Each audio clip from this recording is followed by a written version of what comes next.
had the ability to remove jokes from this. So we can't just die on the it was live, there was nothing we could do. That's not true. Now, do we know there's a tape delay when it's live for instances like that, when somebody says something too stupid and you need to pull it?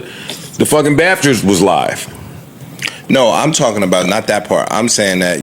What's good, y'all? Welcome back to the channel. It's your boy Uda on Go. We back with another one, but salute to Scores and Assists for clipping this video, because today we got Joe Budden's reacting to the backlash surrounding Kevin Hart and Tony Hinchcliffe after them George Floyd comments and jokes started going viral. Now, a lot of people, it's comedy, while certain people say that certain lines shouldn't be crossed, especially when we're talking about real life tragedy and pain. Now, Joe Budden stepped in with his take on it, and some people are calling it crazy, whether he's defending the free speech, defending comedians, or just missing the point completely. So we're going to take a listen into this video real quick. Make sure you're dropping a subscribe to the channel, hit the notification bells, and make sure that you're notified when we're dropping new content.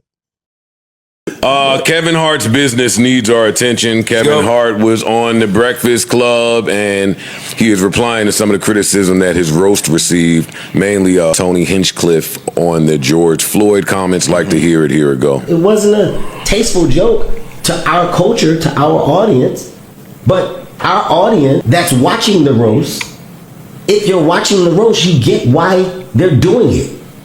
I hate to say this, but I'm going to, because we're being honest. People are talking about that joke. Talk about a set. Arguably had the best set, or one of the best sets, between Tony and Cheryl, and I would say Naeem. What is it that you expect me? You want me to take a live production and stand up and fight Tony or have a reaction? Tony told a joke. We didn't like it. Hey man, fuck that joke. We move on. I don't understand why we stand on a hill and it becomes like this big thing. It wasn't a tasteful joke. No, Joe Budden. I think he said. And that was just a clip of it. He's right in that we're in the middle of a live broadcast. It ain't nothing that I could do. That's not true. That was one of the biggest lies he told. That's not true at all. No, I Mark explained, because I asked him, like, well, what else could you do? And when you was just I get it. You won me over with that. Secondly, well, there were other jokes taken out of it, which says that someone somewhere along in the process had the ability to remove jokes from this. So we can't just die on it was live, there was nothing we could do. That's not true. Now, do we know there's a tape delay when it's live for instances like that, when somebody says something too stupid and you need to pull it? The fucking BAFTAs was live. No, I'm talking about not that part. I'm saying that he said the joke, I can't do whatever, because it's Kevin Hart's roast. I don't think him making an issue, I think it would have been worse. But you still can't say. What would have been worse? If Kevin Hart would have shown that he was offended, it would have went way left. What about if he would have shown he was offended prior to the airing of this, when it came across someone's desk? I don't know if he read everybody's I was going to say, is there a world where nobody saw that joke? Yeah. Could I say that because were these people unfamiliar with Tony Hinchcliffe? No, I'm talking about that joke. I'm only speaking to that specific joke. Tony Hinchcliffe has made that George Floyd joke at least his, I want to say his last 5 appearances. He's been thirsty to get that George Floyd joke off at all of these fucking functions. This is not a new thing with Tony Hinchcliffe or this joke. I didn't know about the joke, but I disagree with him in the fact that his set was just a great set. I didn't think it was cool. Nah, his set was decently funny until it went too far. It was cool. That Lizzo joke was very funny. I disagree with him saying that. Yeah, I thought Tony's set was arguably one of the best sets.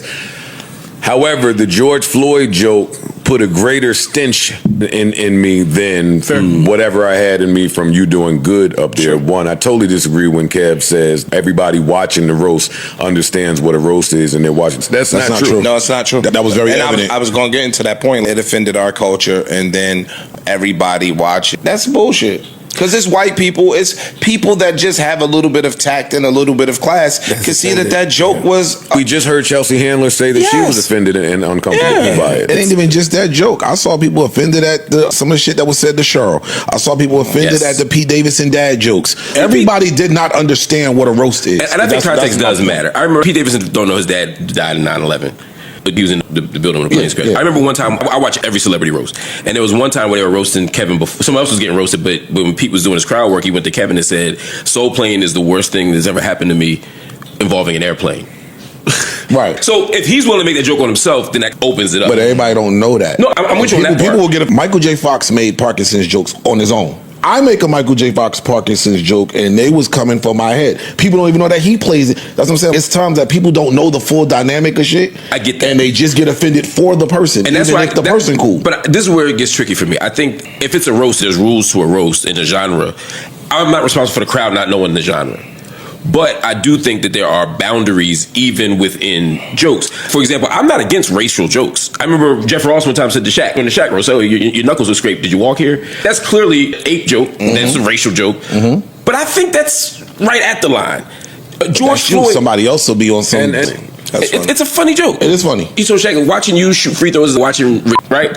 Some people might say that's past the line because you're talking about mentally disabled people. Other people might say that's funny. I think people inside the comedy world and outside appreciate a really great racist joke. Yes. However, if you miss or it don't connect the way that you thought it would, then you're going to have to deal with some people being offended over the shit that you said. Right. And when you start talking about somebody that lost their life and all the civil unrest and all of those things that transpire after that, it's just a bad, tasteless joke. But again, I'm not talking about Tony right now because Tony is white and can think whatever he want. He come from that Roganite sphere that I agree with Chelsea and what she said.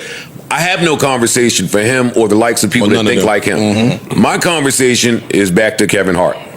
This is a black man. This is black excellence. One of the biggest comedians that we have. And for him to, it ain't so much about the joke and who was offended and who wasn't, but for Kevin Hart to gaslight people, because that's what he's doing. For him to say, oh, I don't understand why people are offended. Oh, I see. It was just a joke. It's overblown. He had one of the best sets. The people that are offended don't give a fuck that he had one of the best sets, Kevin. And if anybody's supposed to understand that, it's you. But Kevin Hart sound like, A, some of those accusations are being cooned out, may or may not be true sometimes, depending on what room he is. 2, he sound like he just got entirely too much money to even think about any of this shit. What I hear. He just sound like a nigga that's too rich and too up and too wealthy, and you got to play certain games when you are at that level. That the higher up you go, the more disconnected you are, and the more you start playing the game up there. Thinking on the macro. That's what I I think hear. he's missing the point too. I agree with everything y'all just said. That happens. If that joke were the outlier, I don't think we'd be having this conversation. Most people who are upset about that joke are upset because they see that joke as an extreme symptom of the bigger issue throughout the whole thing, which was a bunch of white writers getting racism off through jokes throughout the entire show. See, and that's the part about Kevin Hart that I would love to be able to champion. We saw a homie from, I think Michael Che from Saturday Night Live. He posted, he posted the picture of the writers. So the Kevin Hart that I'd like to imagine is your roast. You could put a black writer in there. Right. I say all the time. All white writers? They were. That's what I'm saying. A lot of them racist jokes don't hit different when you realize there's a bunch of white men in the background getting their racism wrong. Especially when he just went on to say, hey, that roast was produced by my company. Right. Well, everything that he does, and we'll get into that clip in a minute, is produced by his company because that's just the way that it goes now. No, I'm just saying it's different. My company has nothing to do with that. I just show up. Totally different on that side. But I'm like, your company is the producer of this, so you got a little bit of input into at least the writing room. Right. I'm with you. I say all the time that, you know what? Because black people always rush to throw the racism card out, and sometimes it don't be racism. Sometimes a white person just really don't know or is totally tone deaf. And I say all the time that just asking a black person would save so much shit. If you're confused about what would be appropriate and what wouldn't be appropriate, just ask a black person, but that's tough to do when there's no black person in the room. And that's a tougher pill to swallow when we talking about one of ours. But to Ice's point, if Kev don't look at himself as one of ours, then I ain't about to keep looking at him like that. Why you think? And he clearly don't by the way that he sounds. But I heard that we say up here that sometimes comedy has gotten soft and we like the dark jokes. 1, 2, when Dave Chappelle was doing all the trans jokes and stuff like that, I heard some people, not up here, but were making an excuse for him. Like, oh, it's all right, man. Yo, come on, it's just jokes. So it's always going to be something that somebody's offended by. We offended by this because it's George Floyd. And I totally agree with you. The joke is disgusting. But listening to him. Well, not just because it's George Floyd. That's a large part of it. George Floyd but it's George Floyd from Tony Hinchcliffe written at by. a Kevin Hart But roast, nobody knows written by white writers. Nobody initially knew It's that the it was gum- written. it's the gumbo. But nobody initially knew that it was written by white writers.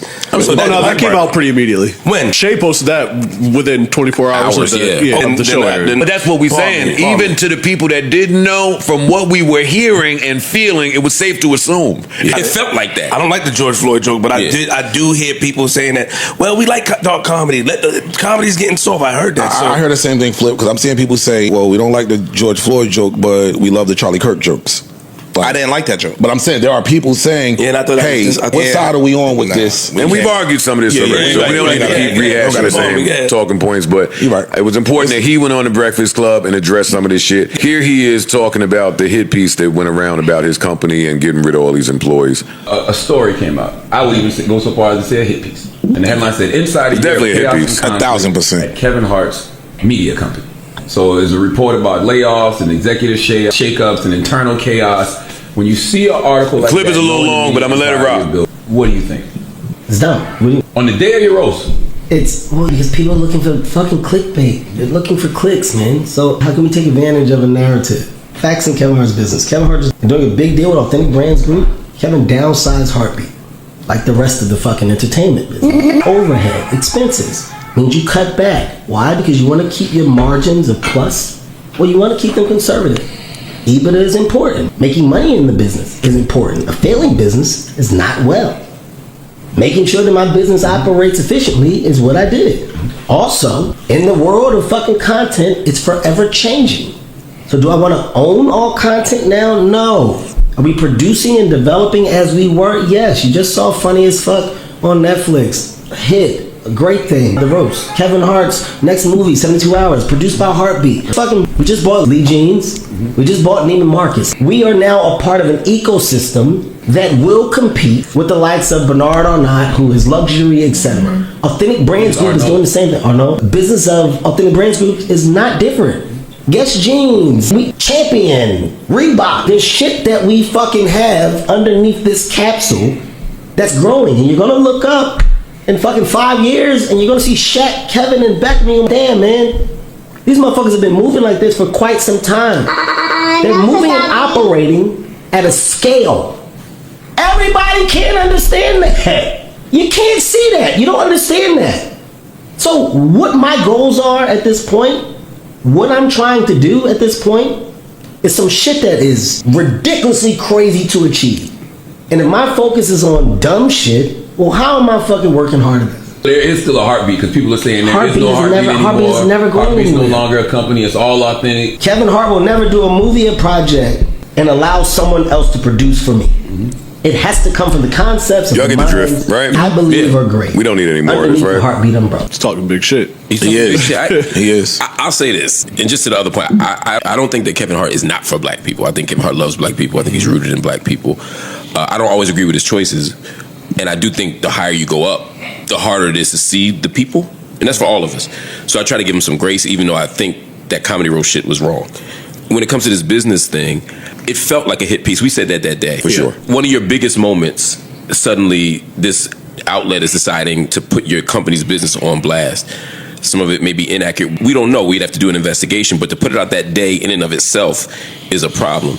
And I like what Kevin said there, the framing of it as he's cutting staff, he's doing this.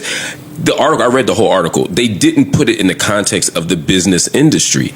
I ain't seen a company yet that isn't cutting. Right. With very few, I'm talking about large companies. Yeah. I don't need 85 people to do this. Sure. And in the age of, there's a million reasons why people are cutting back. Whether I agree with cutting back or not from a philosophical perspective, Kevin Hart isn't doing anything different than any other company. And they made it seem as if he did. Now, there were some things in that article about how they delivered the news and about the Zoom and not taking questions. That's HR stuff, right? And every company has those problems too. So again, I don't want to hold Kevin Hart to a different standard than I'm holding all these other companies. And it felt like that article did. So I was glad that he spoke absolutely back. did. Even to the point about speaking to how news was delivered. I came in here and told y'all a couple weeks ago, Coinbase, the employees walked in one morning and is like, yo, they all got an email. Hey, check this out. We firing the majority of y'all. Walked in, nigga. Those who are affected will get another email in an hour. I think Like, you just said, the delivery is that shit is happening across the board. Standard. Yeah, that shit is happening everywhere. It's just this shit felt personal. It felt like an attack. I think it was Cisco. They laid off 30,000 people, I think. and they sent him an email at 6 o'clock in the morning. Via email, you just got bumped off.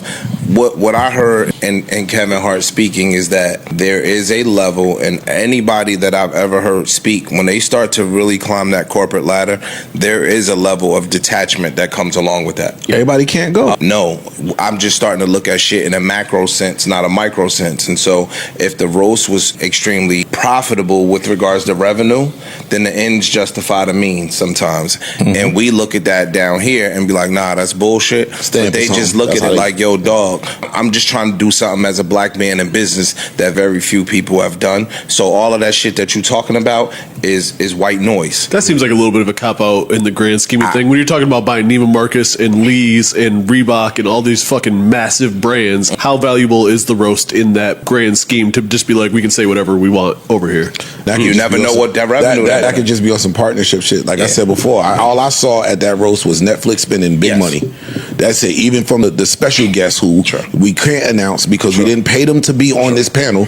We paid them for 10 minutes or 15 minutes or whatever the case may be. It was megastars. The crowd, right. Everything I saw, this was a ton of money spent. So if I'm partnered with them, we want this to be a success with all this money spent and all this money generated. He might got a $200-300 million deal with Netflix. So I'm just throwing this out there as a guess, right? Sure. So maybe that roast didn't generate that one particular thing, but my Netflix partnership overall might have been an immense success, and I'm not going to shit on that over a couple jokes. I don't agree with him. Back to my point about Kev's framing of the poor taste Tony Hinchcliffe joke, and Kev saying, hey, this was one of the greatest roasts ever. Like, is everybody all offended and upset about it when everything was so good? Like, hear that, and not to bring it back to the coon word, because I'm not saying that, it's just been said before, but I hear that and think, oh, this is a flag in somebody who puts their own agendas and interests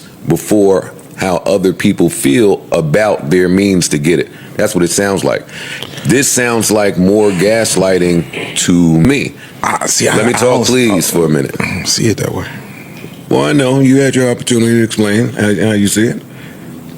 This sounds like, because I read that article too, and some of what the article's point was, it wasn't just about you laying off and getting rid of all these people. That may have been the focus, but that wasn't the main point. The main point was whatever the original objective for Heartbeat Productions was, to funnel new talent, shine light on new comedians, and yada yada. They were saying somewhere along that objective changed and everything became centered around Kev. So if it wasn't about a project with Kev or where he was highlighted or a movie he was doing, then the focus kind of was lost and it wasn't important at the company. See, I disagree with that. He just had a hit show on Netflix, Funny AF, that did what? Bring up a bunch of comedians that niggas never heard of and try to give somebody a shot, and you follow along with this. Somebody won, and the winner got an hour Netflix special that y'all probably wouldn't have gotten before. Like, literally doing that. That could still be exploitation. And again, But you said it makes everything centered around Kevin. It wasn't. I'm a judge. My name is on it. It's my show. Freeze, with all due respect, if we don't know, but if he were exploiting young comedians and going to get a big bag of money and putting a camera on y'all while he pocketed that's agenda that benefits him. Yeah, that is his thing. And I don't know none of that to be true, but it does sound like gaslighting to me. It does sound like there's more going on. Let me just ask you to that point, and that don't mean that everything he's saying isn't true. What show don't do that then? What show doesn't do what? When discovering new talent, centering around somebody. Like, we calling it exploitive when Kevin Hart is doing it. We didn't call it exploitive for American Idol, singer. I'm asking, excuse me, but any of these talent shows. We absolutely called it exploitative for American Idol and a lot of these other shows that Brett stars. Yes, a lot of people they put them in predatory contracts. A lot of people have been on those shows have spoken that. So yes. Part of the America's Top Model investigation too. I'm sorry for a minute, y'all. I'm getting a call from a Celtics fan. Yeah. I'm just congratulating the true Knicks fans today. That's all. There we go. I appreciate that, G Spin. See, real dude right there. I can't fuck with the fraudulent. This new wave is horrible. But yeah, some of them are bandwagoners, but y'all know the real ones. Y'all know the people that. Yeah, you know bandwagon gonna happen. Yeah, that's it. I'm gonna call Fat Joe. I'm gonna make my round in a while, so. Congratulations. Well, I appreciate that, G-Spin. Thank you very much for this humble call that you gave. Go Knicks, you heard me? Yeah, I can't go that far. Thank you. I'm happy, very happy that you guys are going to the finals. Well, thank you, man. Just keep watching. That's enough support. Just watch. Let's get these ratings up. Bye, G-Spin. I've done my piece. Goodbye. Peace. You can tell anyone make I that love call. that tone. He gonna make that call. I respect that call. You gotta respect There's a it. couple other people that called like just calling them real Knicks fans. I'm not calling Yeah. the bandwagoners. The Salute, dudes I know that congratulations. have really been there. I'm calling y'all congrats. Mark, I'm sorry. You were saying. Yeah. I don't think I was saying anything substantive. What were we talking about? I really don't remember now. Kevin. Right. With the, I was just saying, little shows are exploitative, and I do think that we have to call them all out. My thing is always just don't hold the most vulnerable people to a different standard. Don't hold the black executive, the woman executive, the new money executive, whoever it is. Don't hold them to a different standard. That's what I was trying to say. Yeah, I do think we have called out these other talent shows, but I stand corrected. No. But beyond my that, point's I still think there. some people are. It sounds like a different group of people get outraged when Kev does it. Let me ask you a question. Yeah. Should we be held to a different standard? This don't have nothing to do with Kevin Hart.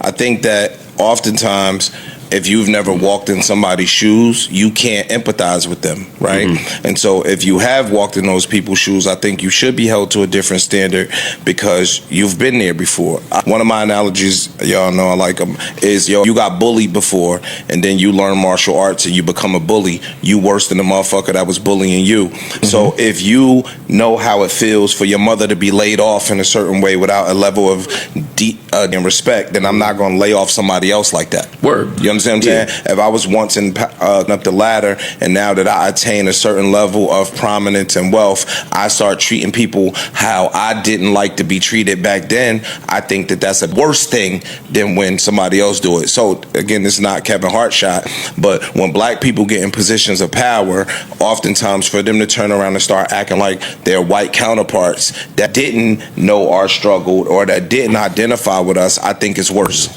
I mean, it's not a Kevin Hart thing. I just think that we should sometimes judge black people how they carry themselves. Yes, judge. Even when we don't judge the white counterpart. So I would make a distinction because I agree with 1,000% with what you just said. I would make a distinction between a different standard and a different expectation.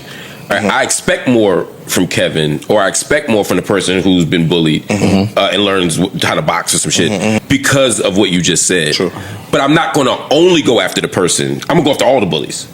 And I'm saying that there are some people who have only chosen to go after Kevin. That's the part. So I could hold them all to the same standard. But yeah, I want more. I expect black people to do more for black people. Because I agree where he said everything he said about the business aspects of the company. Just climbing up a ladder. When you focused on Magic Johnson once said, people get mad at him because he won't take a meeting for a $2 million deal. And so they look at him like, you was a point in time when you know what I mean? And he's like, dog, the same 2 or 3 hours that I'm interviewing you for the $2 million deal, I'm looking at a $200 million deal. So those just conversations not worth my time anymore. So I think Kevin Hart is getting elevated. I think Kevin Hart is starting to get into that air up there. I don't care about the joke. If we come up, black people that got up there in the corporate ladder, it's really rare that anyone gets there and don't focus on big picture stuff. I try to look it up to see. I mean, a lot of people lose track of what's going on down but there. then even if you look at certain things like this, you niggas repeating yourself now. All right, we got it. It's tough to see what's going on. You're doing the right thing. Kev, you got some shit going on, and I'm gonna be here when it break. Fuck they talking about. So when you get up to that level, nigga, you gonna focus on big picture things, nigga. You're not gonna focus on things that may be. You do it now. Whatever remains to be seen. And on top of that, you just hold on. Let me I might change. Excuse me. And on top of that, I mean, got your friends around. I think that's something great, but you on a trajectory that's different. And I don't think that you're gonna be focusing on minute things that may be minute to you. I think so. There's times that somebody you'll be like, man, I don't care about that little shit. I just got bigger fish to fry. I don't care about that little shit. Kev, we can eye on it. Paying close. We are monitoring the situation. We love you. We wish the best for you. You think it's something else? What he's saying? Yeah, I think it's deeper than. Hey, I'm watching my overhead and I'm trying to scale. We got all that shit is true. I'm not arguing with nothing he said. I just think there's more to the story that he's really not letting on to. Bro, you ain't. And I think a lot of it has something to do with whatever lifetime deal he signed. You ain't just hear him say, we don't have to own. He said that. That was one of the gems that I think he dropped, or one of the subtleties that, dog, I don't necessarily have to own this shit if I'm producing it and I'm Because that article is accusing him of switching up since he signed whatever lifetime deal he has. It's possible. Yeah. And he might have saying gave the way ownership rights business away. normally functions over here, something changed when he Once he got his signed. lifetime deal, and now this seems to be like an afterthought, and it's a surprise to everybody. Again, I have no idea, Kev. We love you, we Keep root your for eye you, on but we are monitoring the situation. Sorry, buddy. Speaking of keeping your eye on people, Stevie Wonder's been in the headlines for the last. Yeah, you're one of the best at this shit, man. You are. Yeah, People think we're not getting along, but you be killing this shit. I don't know why they think that. It's I don't know either. It's really. I think Elevation just be reaching for shit now. He just makes shit up. Yeah, for sure. Yeah. Made the news this other day. He was bodying people in that game. What's the game? Yeah, the hand game where you hand. try touching you got to smack the hands first. And it wasn't just that he was winning, because you could win. I mean, he's a piano, he's an artist, he's a musical genius, but kind of you can break it down better than I can. Listen, man, he saw what he was doing. Want me to break it down? He saw you, and he was playing. He rocked you niggas to sleep while he was playing too. And was talking shit. Yeah. See. Yeah. Where's Jock? We've heard enough Stevie Wonder stories. The jig is up. I'm waiting to see him driving. I thought this We heard that story. I need to see that. That's it. I want to see him on the highway. Said he backed out the driveway. I don't usually believe these guys' stories because they usually be ridiculous. And I still think Stevie's blind. Yeah, but levels to blind. Levels to blind. Gotcha. Just like a blind. It's like straightish in Hollywood. There's a blind spectrum. Stevie ain't just looking at pitch black forever. No. That ain't the blind that Stevie is. He at least get gray. Yeah, he some colors. He sees something. In there. Some movement, some he sees something. Maybe it's only fingers and cars that he can see, but he sees something. Yeah, I can't convince me otherwise. I don't care. This nigga's crazy, bro. Sorry. Shout out to Stevie Wonder. He was doing that shit too easy. Got him. Yeah. Got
Your view on Joe's take. Get in the comments and subscribe to the channel for more content.